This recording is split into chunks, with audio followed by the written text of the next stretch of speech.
Welcome. I'm André Churchwell, Vice Chancellor for Equity, Diversity, and Inclusion, and Chief Diversity Officer here at Vanderbilt University. Welcome to today's event, and thank you all for taking time to join this important discussion. As we reflect on the past year, I think we can all agree that we are in an age that is unlike any other. This past year, we've seen renewed calls for social justice reform in the wake of the deaths of George Floyd, Breonna Taylor, and countless other African Americans. But the events of the past year have not only resulted in a heightened sense of social justice, it has also encouraged a dialogue surrounding the Black community's role in shaping our nation's history. One historic day in particular that has received increased interest and attention is Juneteenth. As we approach the holiday, celebrated every year on June 19th, we feel that it is important to take a moment to learn more about this special day and discuss its significance to the past, present, and our shared future. To help me engage in this discussion, I've invited two experts on African American history. Joining me on our panel today are Dennis Dickerson, the James M. Lawson Jr. Professor of History here at Vanderbilt University. Professor Dickerson specializes in American labor history, the history of the U.S. Civil Rights Movement, and African American religious history. He has also written several books, including African American Preachers and Politics, The Carries of Chicago, and the African Methodist Episcopal Church, A History. Brandon Byrd is Associate Professor of History at Vanderbilt University. Professor Byrd is a historian of Black intellectual and social history with a special focus on Black internationalism. He is the author of The Black Republic, African Americans and the Fate of Haiti, and his works can be found in the Journal of Slavery and Abolition and the Journal of African American History. Thank you all for coming today and joining with me in this great discussion. I have two questions. My first question goes to you, Professor Byrd. What is Juneteenth, and what is its historical significance? It's an African American holiday. It's a Black holiday. More specifically than that, it's a holiday created by Black Texans to celebrate the date, June 19th, 1865, when emancipation, the abolition of slavery, finally came to Texas. It's a date of significance because of that finally, right? June 19th, astute listeners may notice that that's actually after things like the fall of Richmond. It's after Robert E. Lee surrenders his army in Appomattox, right? So this is a delayed emancipation. It's a delayed abolition. It's a date of significance because it's joyous. It's the moment when the Union General Gordon Granger reads General Order Number 3, this Declaration of Abolition. So it's a joyous moment for the Black folks in Galveston where that order is read, but it's also one that is much delayed. So in many respects, it's a holiday that captures a lot about the African American experience in general, and certainly the experience of those Black Texans specifically, right? The joy, the pain, the celebration, but also the long memories of that enslavement that led up to that delayed point. Great, great. And as it turns out, not all states celebrate Juneteenth. I think 47 states at this point do actually celebrate it as a holiday. And so my second question, which I'll pitch to Professor Dickerson, is it's something to think about. In the wake of George Floyd and Breonna Taylor, and all of what we're seeing here, there's a heightened awareness, sensitivity to Juneteenth. Why is that? And why will do you think this day will reach the level of symbolic importance and reverence as MLK Day? I believe that it will. Let me give you a two-part answer. I was very impressed with President Biden in noting that George Floyd's daughter said to him at one occasion that her father will change the world. And I also noted that recently President Biden indicated that this was a one-year commemoration, 1 year marking of the death of George Floyd, and that was a significant part of the national calendar. It reminds me that in the history of African Americans, we have what I would call a contested calendar. African Americans have always devised an alternate calendar from that which whites celebrate. I guess the earliest example of that would be the West India Emancipation Day. August the 1st, 1834 is when slavery was abolished in the British Empire.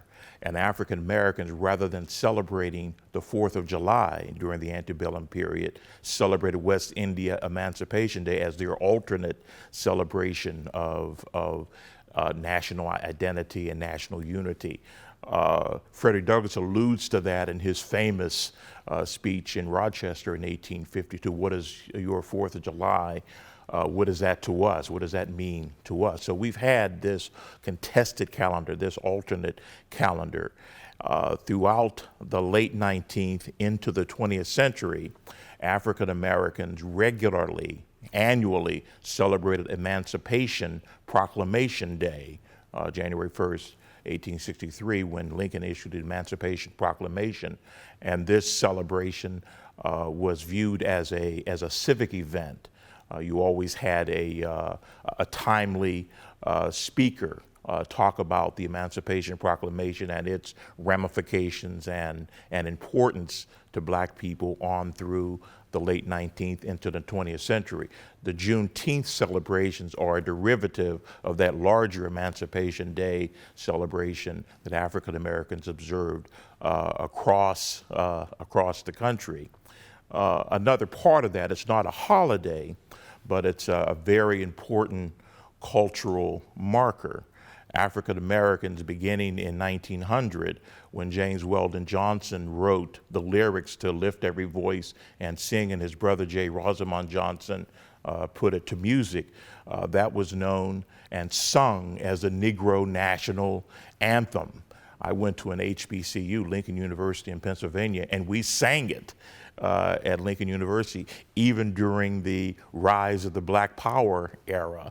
That although Negro was in the description of it, it was a part of that, our Black Power consciousness, because it connected us to a much longer history, a much important past that connected to our then current militancy. So Juneteenth is going to be a very important holiday marker on this contested calendar that African Americans have historically observed and have historically insisted upon.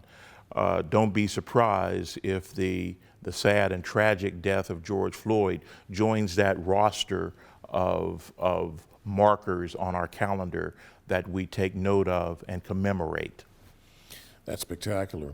One of the things that you referred to, Professor Dickerson, is the African American calendar and our silent celebratory days or events.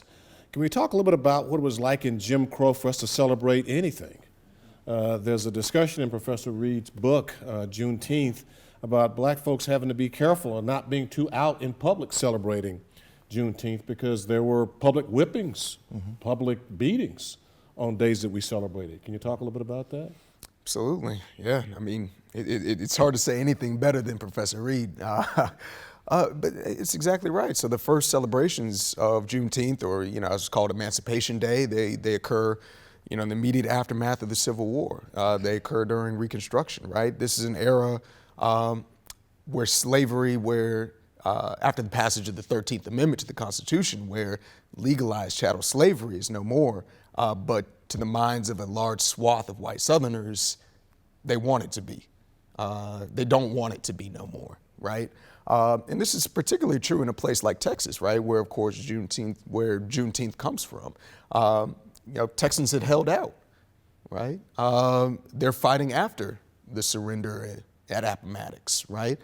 Many of those white Texans had come there from places like Louisiana, from Mississippi, specifically to try to protect their enslaved property, to protect their property and people, right, to keep them from escaping to Union lines elsewhere in the South, right?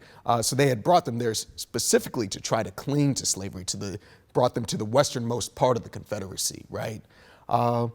So you can imagine just the resistance there is to any sort of public celebration of freedom and emancipation. With that said, though, those celebrations they happen, right? They happen in private, they happen in homes, they happen in black churches. They also happen in public, even in public spaces, public parks that black people, that they come together to purchase communally, right? Even a place like Houston. So it's a very complicated history, right? It's one, especially in those early days of making a marker, as Dr. Dickerson says, on our collective calendar, but a marker that is very much contested. It is a celebration that happens in spite, right? In spite of these attempts to try to reconstitute an order of white supremacy. Thank you. Thank you.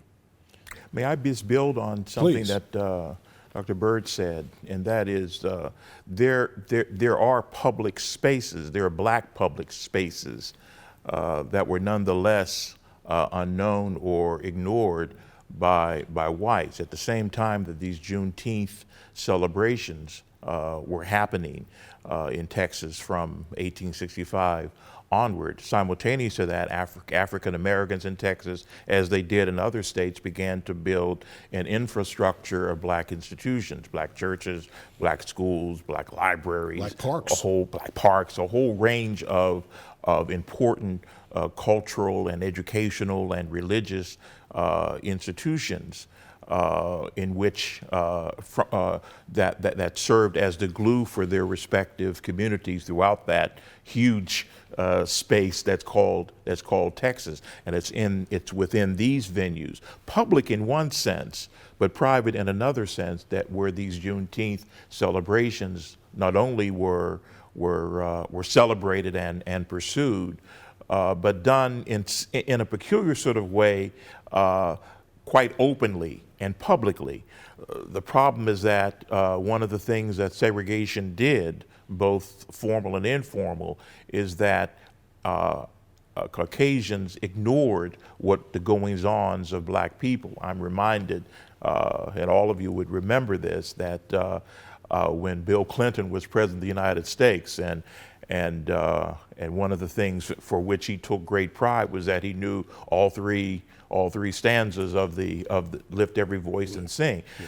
For many whites, that was the first time that they even knew of a song, that there was such a Right. song, Right. a Negro Right. national anthem. Exactly. And the same thing with Juneteenth, the same thing with other kinds of celebratory events like that which Carter G. Woodson inaugurated in 1926 with the celebration of Negro History Week. Right.